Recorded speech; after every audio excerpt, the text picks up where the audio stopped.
قصيدة جلست في الطريق للكاتب والشاعر باسم بديع. جلست في الطريق أجدو للحبيب، فجاءني صديق لمن تجدو، لمن انكوى له قلبي بعشق لهيب، والغرام في الوجدان يطفو،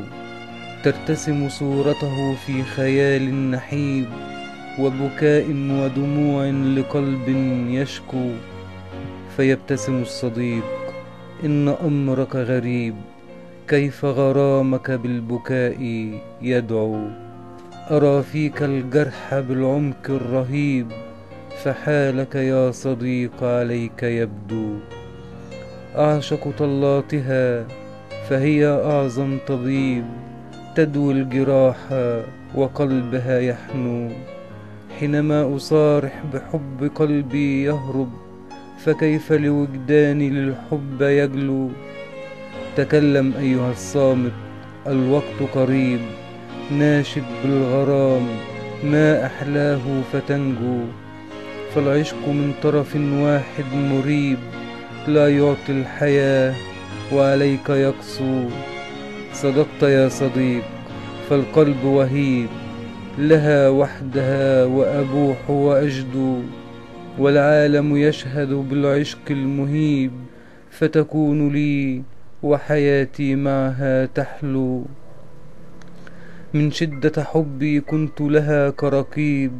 لبسمة منها فيزول همي يخلو، وعمق أنفاسها في قلب الرحيب،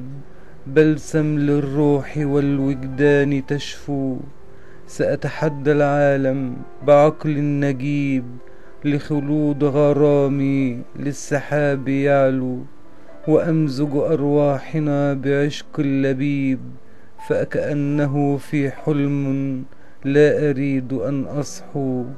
من بعدها يكون القلب عريب،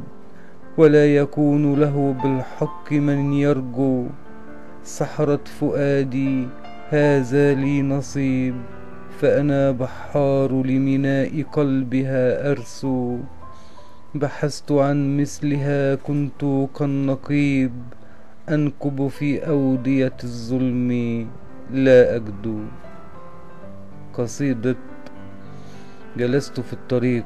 من كلمات الكاتب والشاعر باسم بديع.